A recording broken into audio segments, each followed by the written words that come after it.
Remax Real Estate Concept Studios. Listen, watch, chat. This is Webcast 1 Live. Programs on webcast1live.com are brought to you in part by KDC Builders, building custom homes for how you live.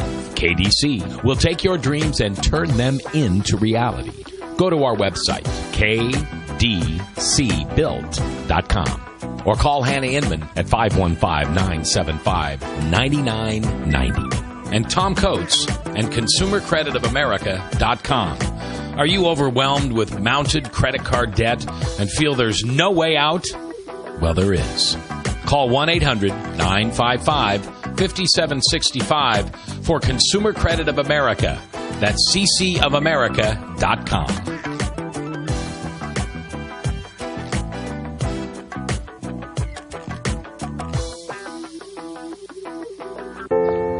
The Kincaids live here. Across the street, the Padillas. Ben and his family live here, too. Ben's a RE/MAX agent, and he's a big part of this community. There are lots of reasons why RE/MAX agents average more sales than other agents. Experience, certainly. But maybe it's also because they care about the markets they serve and the neighbors who rely on them. Nobody sells more real estate than RE/MAX.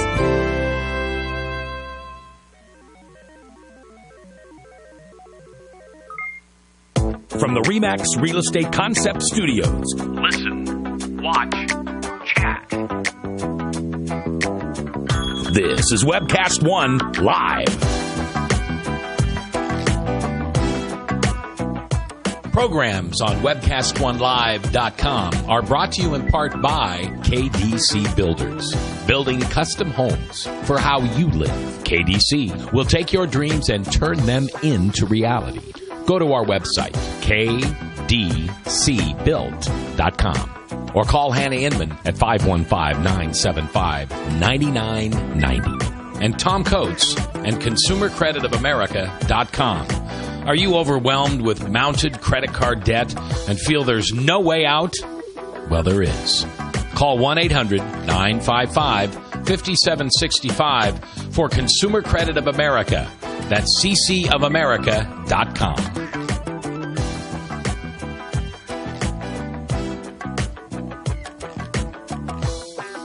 Gentlemen, welcome back. This is Inside on Business. My name is Michael Libby. We're get to be here with you for the next 23 minutes or so as we bring you Inside on Business, part of Webcast 1 Live. Dow Jones Industrial Averages at this hour, ladies and gentlemen, trading at 11,548. We took a dive earlier in the day on the notion that China had raised their interest rates, and so the Dow is trading about 24 points lower than close of business on Friday. NASDAQ is down just a bit, just a little over a half point at 2665. Standard & Poor has now gained back their loss, and they're now trading at 1257. Once again, the Dow Jones Industrial Averages, ladies and gentlemen, at this hour trading at 11,548.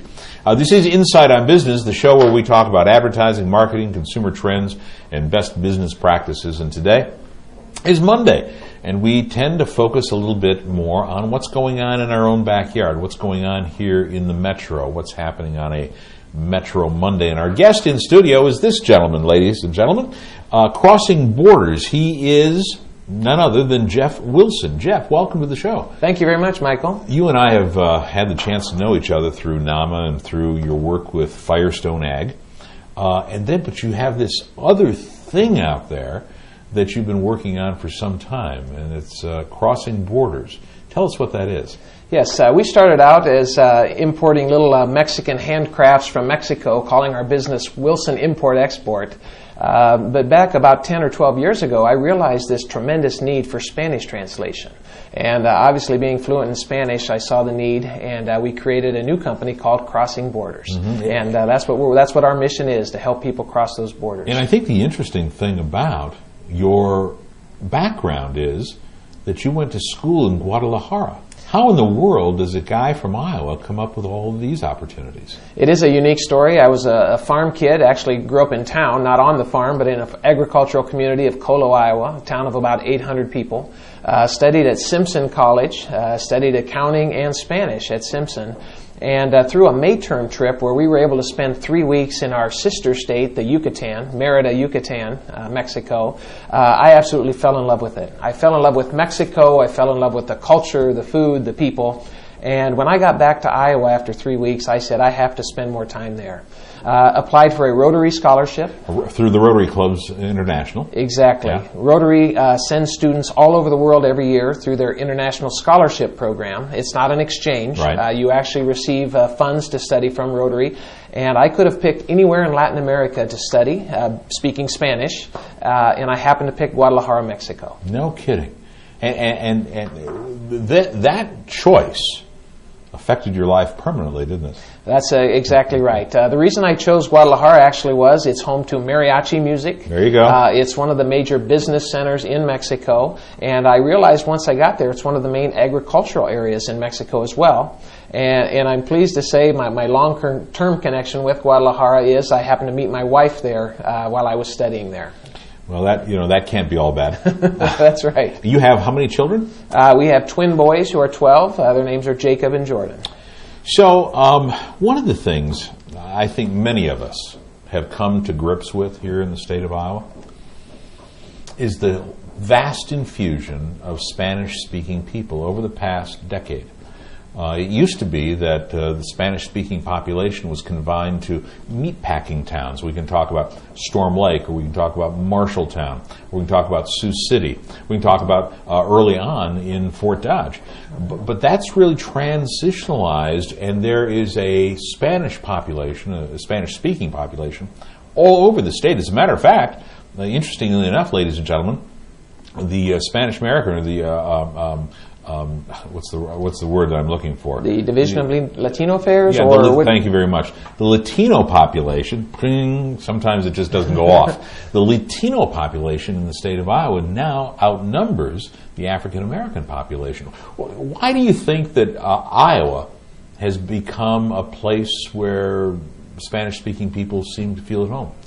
I would say that my wife, who is on maybe a more professional level in her business, loves Iowa because she feels safe here. I have talked to a number of Hispanic or Latino people who have come to Iowa following other family members who have come here. The same things that we brag about when we talk about our state. Quality of living, quality education, less crime, all of those advantages that Iowa brings. They very rapidly see that and attract other family members to the state. You can join us, ladies and gentlemen, on the chat, or you can go ahead and join us at Michael Libby, or if you're anywhere on Twitter and it's just hashtag Insight, that's hashtag Insight for questions and or answers for our guest, Jeff Wilson, Crossing Borders. So this whole idea came from you were selling some stuff out of Mexico and back and forth, and so you decided to start a business in translation of the Spanish language for us Anglos? That's exactly right. A little bit of that and a little bit more to the Mexican population. I do want to clarify, a lot of times we refer to the Mexican population here in the United States. We obviously realize there are a lot of other nationalities represented. Right. But mainly to the Mexican population. And we started basically on a referral from somebody who said they were preparing some extension materials. So through an organization like Iowa State University Extension, reaching out to that Hispanic population, teaching them how to garden, teaching them about menus, how to cook, just a lot of basic day-to-day things that we take for granted. Those are the types of materials that we were translating when we got our start. You know, you mentioned something about Mexican population. And you're a linguist. You specialize in the world of communicating with people, both print and in spoken word. I think it's interesting, and many people don't realize this, but there are dialects all through South and Central America that are vastly different.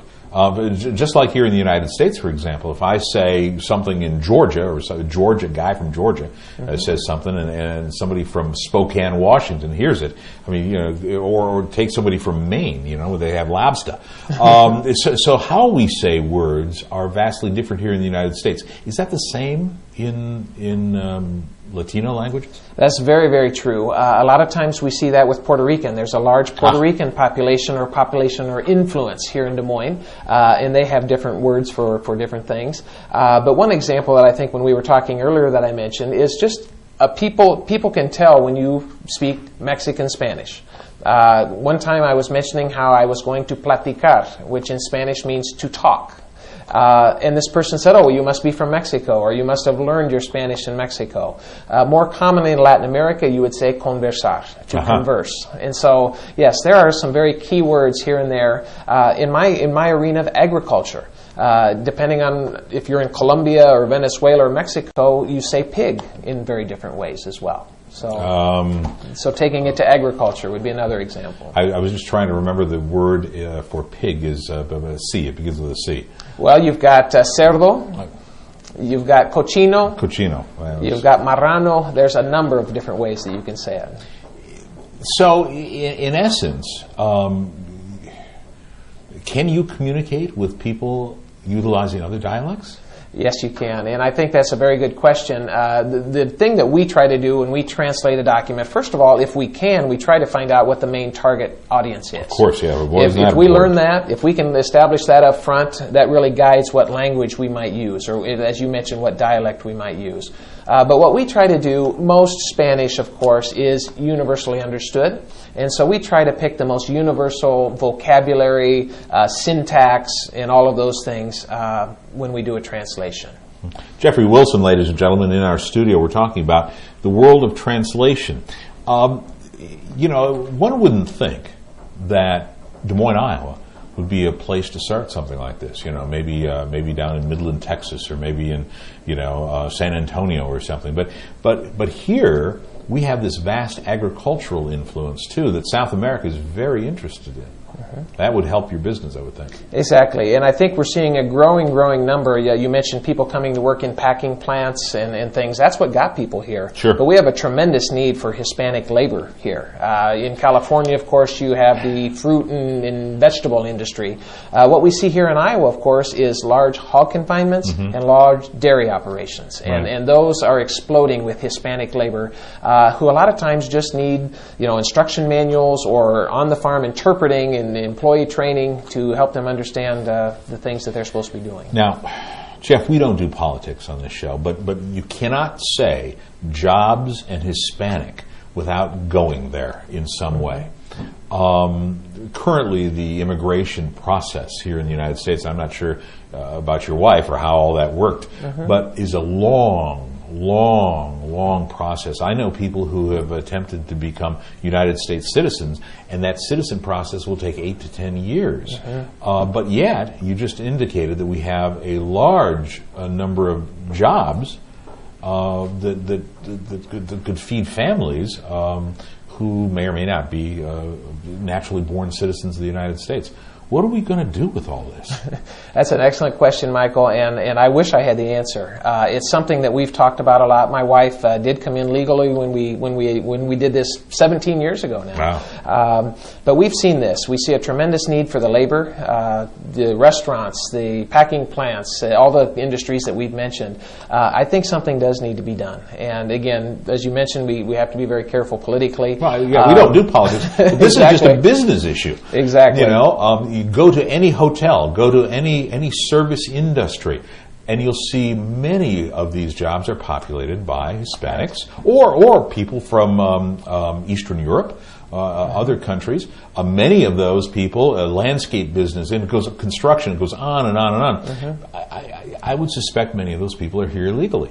But we demonize these people because they are here illegally, and then we have Congress, attempting to rectify things or passing law. It doesn't seem like our ability to absorb foreign nationals is equal to the task of legalizing them. Right. It really is frustrating for many of us. This is a huge issue. We talk about our high unemployment rates right now, but when it comes right down to it, there are a lot of people who just say, I'm not going to pick tomatoes, or I'm not going to work in a packing plant. And the thing I would convey to people who are maybe on the fence on this issue and wondering what we should really do and maybe have some negative feelings towards Hispanics or Latinos is, I would say they are the hardest working people you've ever seen. They do not come here looking for a handout. They come here to work. They are coming to look for better opportunities. They realize that in their countries, they're not generating jobs. That you need to generate over 1 million jobs a year in a country like Mexico just to sustain employment for the people who are entering the workforce. Say that again. You need to, and this might have even been updated from what I last saw, you need to create 1 million jobs a year just to absorb the people entering the workforce in Mexico every year. Is that right? The country now has over 120 million residents, or citizens in Mexico, growing from about 90 and that's million. Mexico. Exactly. That's Ecuador. That's not Peru. That's Guatemala. Guatemala. Exactly. We are, and ladies and gentlemen, this is a great conversation. We didn't intend it to go this way, but this is usually the way things happen. Our guest is Jeffrey Wilson, ladies and gentlemen, from Crossing Borders. And I want to say on the outset, you're not a closet liberal talking to me here either, are you? No. I know that about you. You see, and see, that's the interesting thing about this, is because I think politically, and we don't do politics, but here we go. Politically, we establish ourselves on opposite sides of the spectrum just by carrying a banner, rather than working together to find out what we can do to solve the problem and the issue. Exactly. Fascinating discussion that we're not going to go into anymore, but there is a need for these workers, and there's a need to communicate the English language, the text, the working instructions to these foreign nationals, correct? Right. They talk about the drain on the healthcare system. We understand that some don't pay taxes. I would say a lot of them actually are paying taxes, and they're not going to get any benefit for it. Yeah, so absolutely. There's a lot of positives. Jeffrey Wilson, ladies and gentlemen, Crossing Borders is his company. He's not in the world of politics, but he is in the world of translations. You said something interesting earlier with the two words that mean the same thing. They can tell that you're a Mexican-speaking person because you said to speak was what? Platicar. Platicar.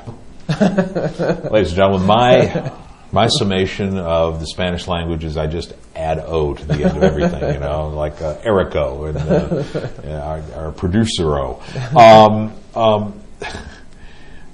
But then you said another word. Conversar. Conversage. Right. Now, conversar. Now, one is Mexican, and the other is? I would say probably more Colombian, more South American. Now, here's the interesting thing about that. When you and I spoke on the telephone, I stopped you at that point, and I said, I know what the second word is that you said, because it sounds like conversation. Exactly. A number of years ago, I served with the United States Junior Chamber of Commerce, and I was in China. And what we were doing, we were judging community development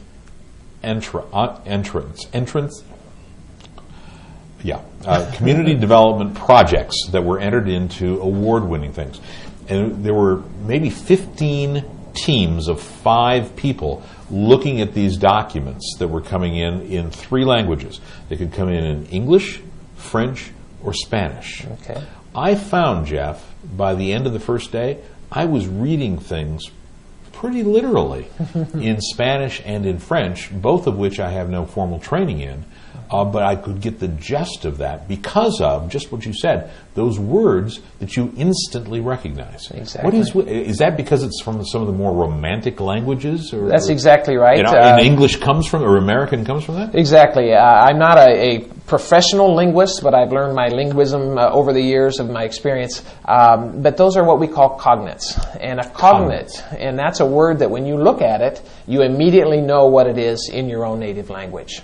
So, for instance, conversar, that same root that would be in the English word, that tells me that's a cognate.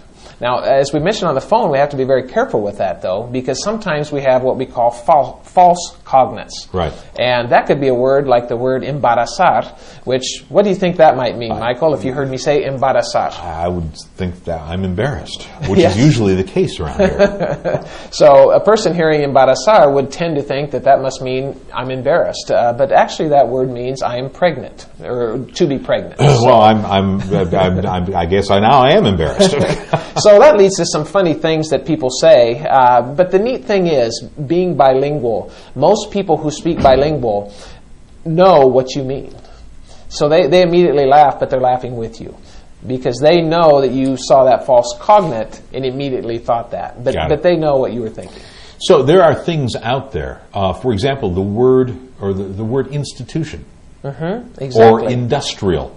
That word is a root word in French, in Spanish, in Italian. That's correct. All of those, you can look at that and you know exactly what it is. And I think it's interesting. Sometimes we in the United States don't get it. Right. You know, we don't understand that some of the roots of some of our words are clearly European in nature. I think you bring up a good point there, too. A lot of the maybe more interpreting issues that I've worked on, where you're actually with a company. I had a company come up this fall. They were going to buy some trailers from an Iowa manufacturer. They came from Argentina.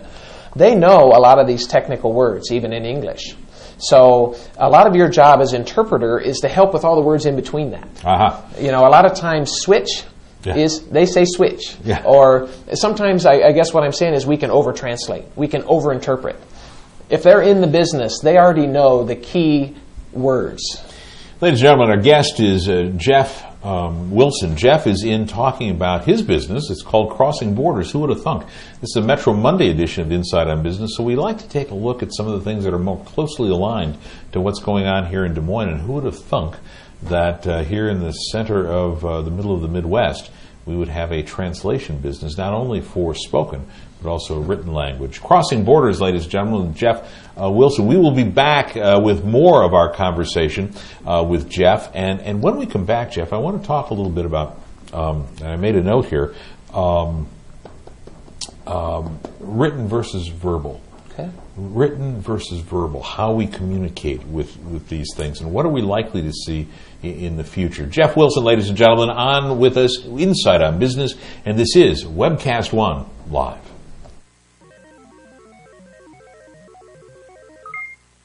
From the RE/MAX Real Estate Concept Studios. Listen, watch, chat. This is Webcast One Live. Programs on webcast1live.com are brought to you in part by KDC Builders. Building custom homes for how you live. KDC will take your dreams and turn them into reality.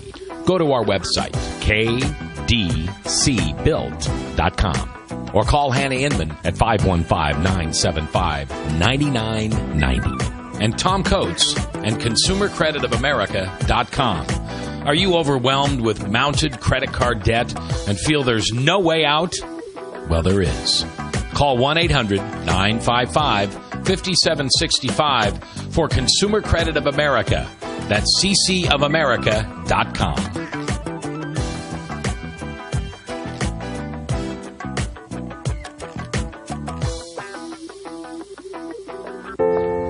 The Kincaids live here. Across the street, the Padillas.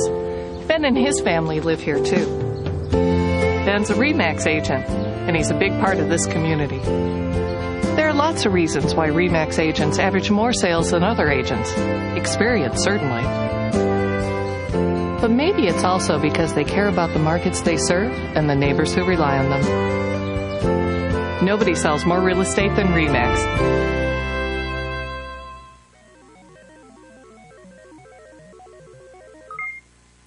From the RE/MAX Real Estate Concept Studios. Listen, watch, chat. This is Webcast One Live. Programs on webcast1live.com are brought to you in part by KDC Builders. Building custom homes for how you live. KDC will take your dreams and turn them into reality. Go to our website, kdcbuilt.com, or call Hannah Inman at 515-975-9990. And Tom Coates and ConsumerCreditOfAmerica.com. Are you overwhelmed with mounted credit card debt and feel there's no way out? Well, there is. Call 1-800-955-5765 for Consumer Credit of America. That's ccofamerica.com.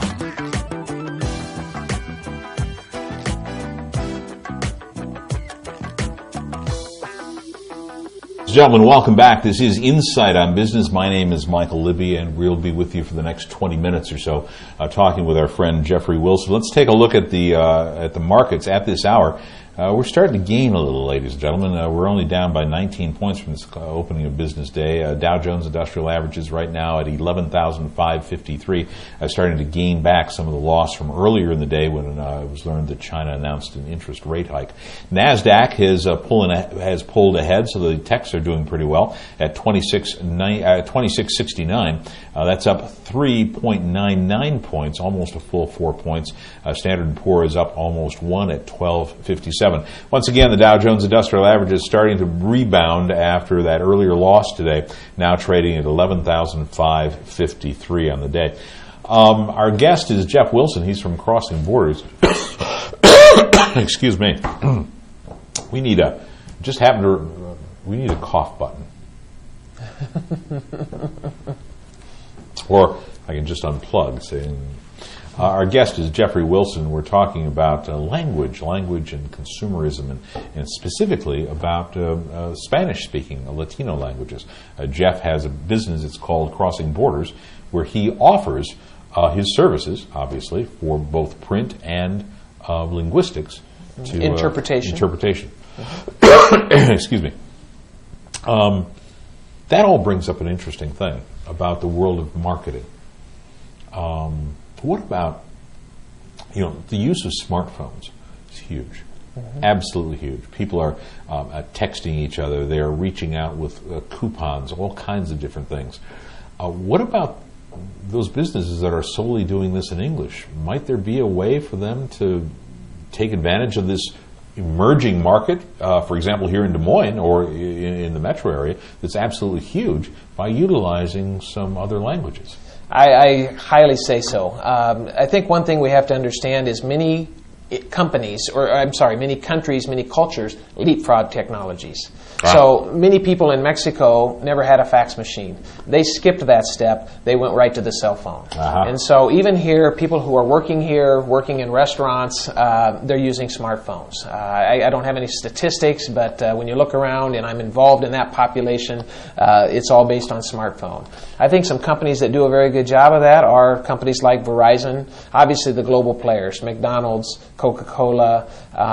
Those are the types of companies who are really reaching these people with these messages. But what about your local grocery store or your local JCPenney store?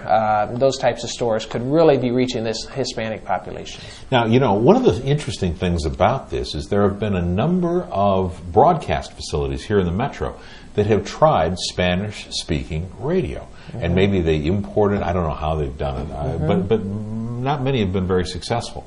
Why do you think that might be? I think possibly because Hispanics still use a lot of TV. When you go to Mexican restaurants, if you're around home, I think just a lot of them really are watching more TV. Univision is probably the most watched television station for all Hispanics. And I think sometimes just due to the hours that they work. I don't know if the radio stations have maybe done the right time when most Hispanics would be listening.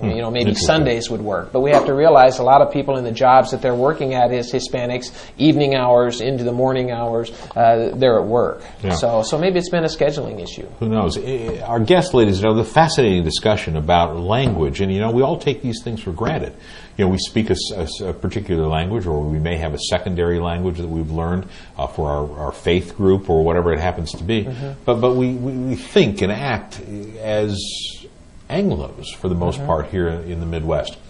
We had a discussion just off camera about what Hispanics tend to enjoy in advertising messages. What is share with us that? Well, I think, and I think we're finding, as we discussed, even here in the U.S., we tend to go this way these days. But what I have found in my experience with Hispanics is less is more.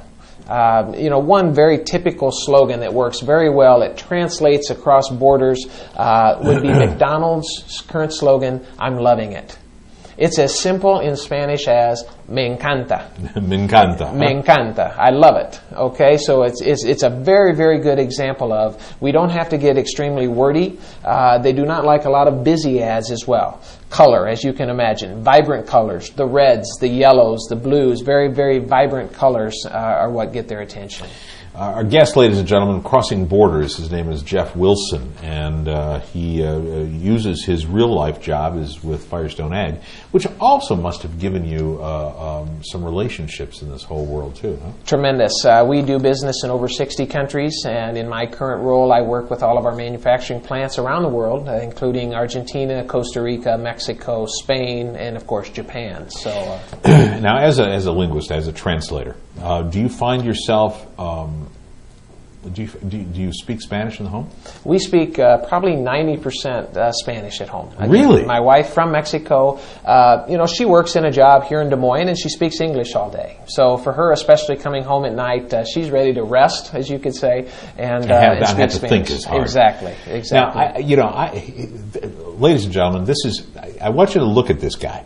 All right, his name is Jeff Wilson. Now, if you saw this guy in the street, would you have any thought process that he's fluent in Spanish? I think that just disarms people right away, because there's nothing about you that would appear that you are exactly fluent. No family connection to Mexico. In fact, my mother-in-law thinks the stork must have made a mistake when I was born, because they put me in the wrong country.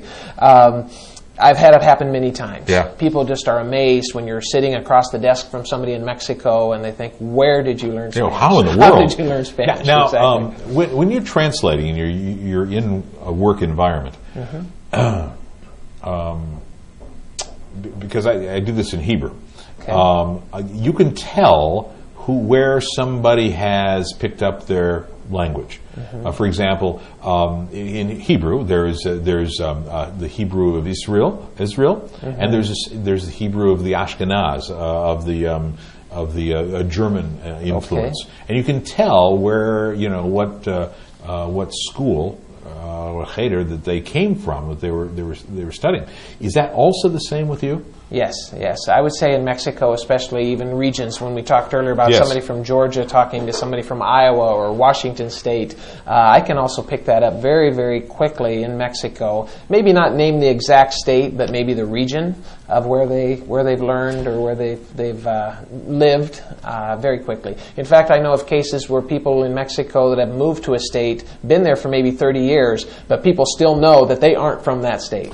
One of the common practices, I think, of many of us who don't speak another language is that we have a tendency to either speak loudly or very slowly when we are. Is that offensive? I don't think it's offensive. I think it's maybe in the way that you do it. Again, if you're in a restaurant and you're kind of looking down at the person, to your waiter saying that, yes, I think it can be.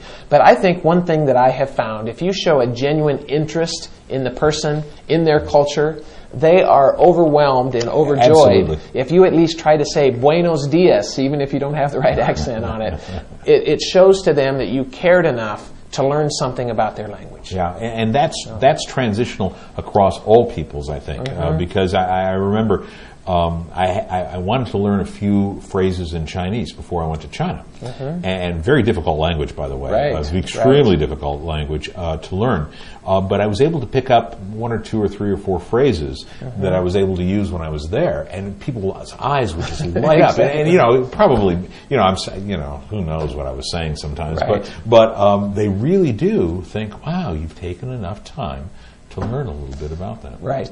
Mexicans especially see the U.S. as a model for them. They want to be like Americans. They think we're very organized. They think we're very orderly in our thinking, in our driving, in everything we do. They see us as very methodical, very orderly. Well, if you've been to Mexico, you know that it's a little different. Exactly. But to them, it really impacts them. It makes them really respect you to think that you took the time to learn something about them, to learn their language. We're visiting, ladies and gentlemen, with Jeff Wilson. Jeff is with Crossing Borders. He is a linguist. He is a translator, but not only a print, but also the spoken word. When my son went to Hebrew camp, and this has to do with learning at a young age. Did you learn Spanish at a young age? Well, it's kind of interesting. I'm sometimes frustrated because we're trying to teach my 12-year-old son's Spanish, and we have several interests. We go for a while, then we don't, then we do, we don't. I didn't learn Spanish until high school. Really? I studied 4 years in high school. I took a semester off at Simpson College and realized how much I missed it. I missed that semester. I missed Spanish. And when I would see somebody who spoke Spanish, if I heard a radio station, if I saw something on TV, my ears and eyes were just glued to it. Isn't that amazing? So for those of you still trying to decide if you think you can do it or not, I didn't learn until high school and then on into college. Our guest, ladies and gentlemen, Jeff Wilson. We're talking about language. One of the things that we learned when my son went to Hebrew camp, okay, he spent 8 weeks. He was 10 years old. And, of course, the neighbors all thought, oh, our friends, you're letting your 10-year-old child go for 8 weeks during the summer to a place, in Wisconsin, of all places. And we did, and he did that for several years. One of the things we noticed, when you are totally immersed in the language, you pick it up just like that. Exactly. He was at camp. We went to Parents' Weekend at 4 weeks just to visit with him, and he was like interspersing English and Hebrew on a regular basis. By the time 8 weeks was over with, fluent, absolutely fluent. Today it sounds so good. Is that the best way to learn? I say so, immersion. The way I did it when I went to Mexico was I was literally an exchange student. And I would see all the Americans hanging out together and over in between breaks, between classes, hanging around. I actually wanted total immersion. So I lived in a boarding home. I lived with 8 other students, or 5, depending on how many were there. I took Spanish classes from Mexican professors. Some of the courses I'd had before, but I needed to hear it in Spanish. And so I did. I seeked that total immersion into the language. And that's the only way to do it. Yeah, Jeff Wilson, ladies and gentlemen, we're talking about linguists and languages, and in particular Spanish, and how that trend has to work with business here in the metro or wherever you happen to be. What common mistakes do we make, Jeff, in teaching a foreign language? I mean,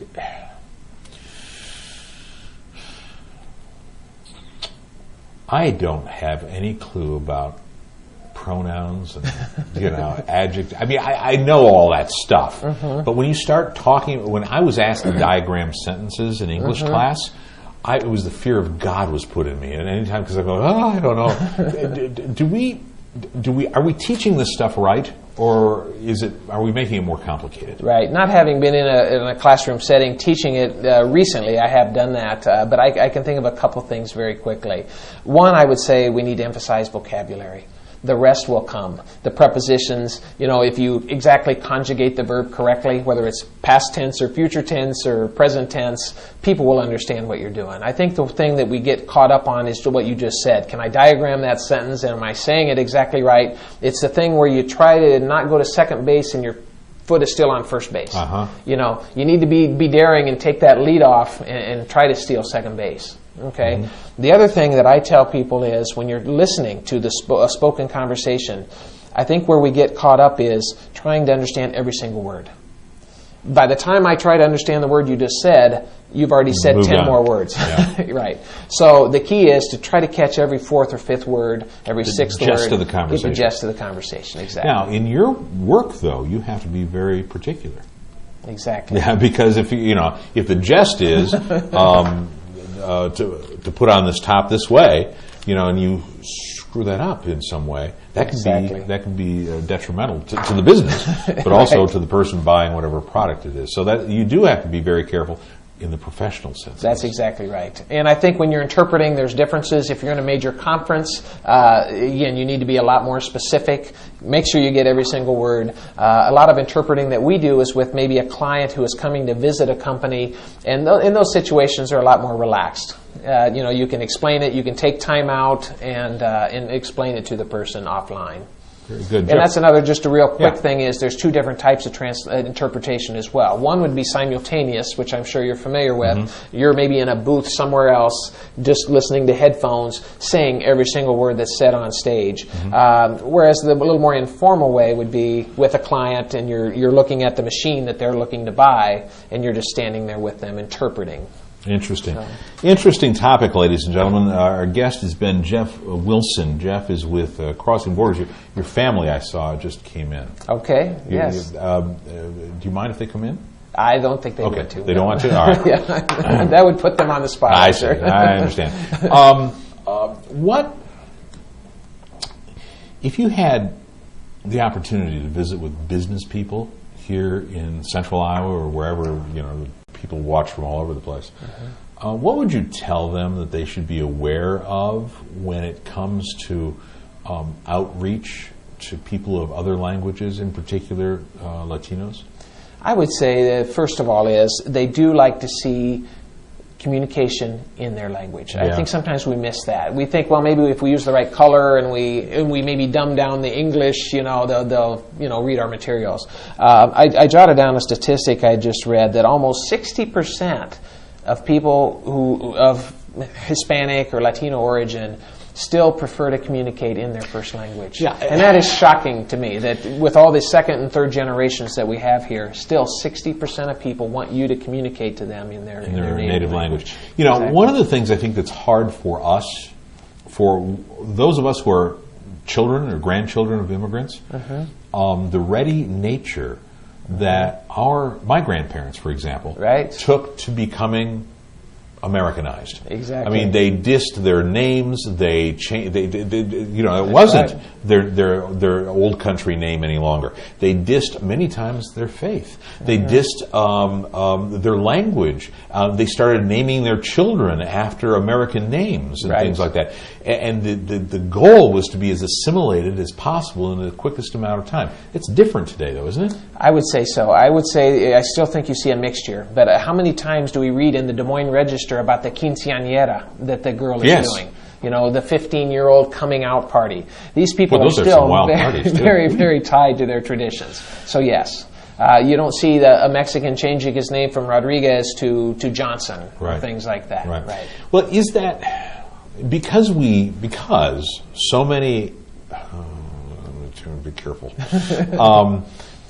But I think that many times people who are in this country, Anglos, take offense at that. If you're going to come to our country, if you're going to be a productive citizen of our country, learn the language. Don't be, but the trend seems to be retention of those things. Right. I think with our global economy, people are understanding that still they might work for a company here who's doing business in Mexico. So a lot of them probably don't think about that at age 12, I guess, as they're preparing their kids. But I still think that is a big trend that you mentioned. Yeah. Keeping the tradition, the heritage through the years. Yeah, well, it certainly seems to be. Jeff Wilson, ladies and gentlemen, Crossing Borders is the name of his company. If somebody wants to get a hold of you to do all this stuff, how do they do this? Yes, the easiest way is at our website. It's www.crossingbordersintl, so as standing for international. So it's crossingbordersintl.com. I got it. And print? Print. Interpretation, we're starting to dabble a little bit in helping people with social media issues, but still mainly the old traditional print and verbal interpretation are our fortes.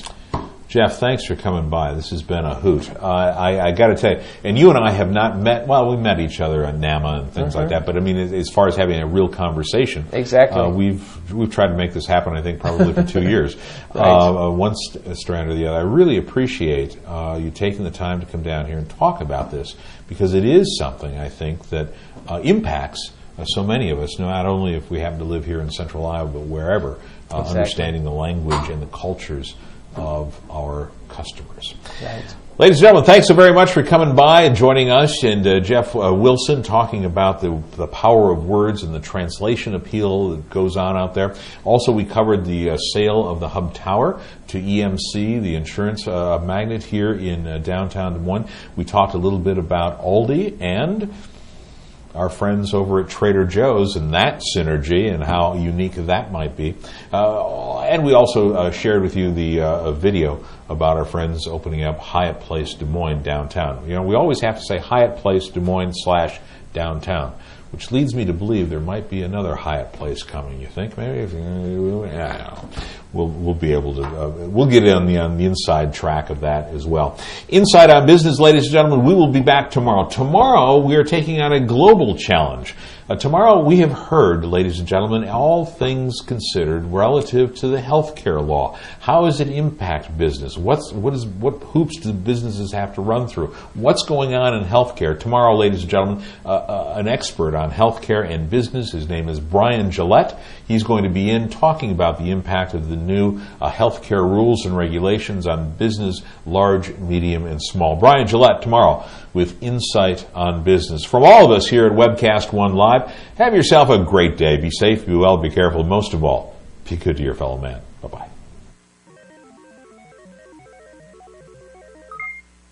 From the RE/MAX Real Estate Concept Studios. Listen, watch, chat. This is Webcast One Live. Programs on WebcastOneLive.com are brought to you in part by KDC Builders. Building custom homes for how you live. KDC will take your dreams and turn them into reality. Go to our website, kdcbuilt.com, or call Hannah Inman at 515-975-9990. And Tom Coates and ConsumerCreditOfAmerica.com. Are you overwhelmed with mounted credit card debt and feel there's no way out? Well, there is. Call 1-800-955-5765 for Consumer Credit of America. That's ccofamerica.com.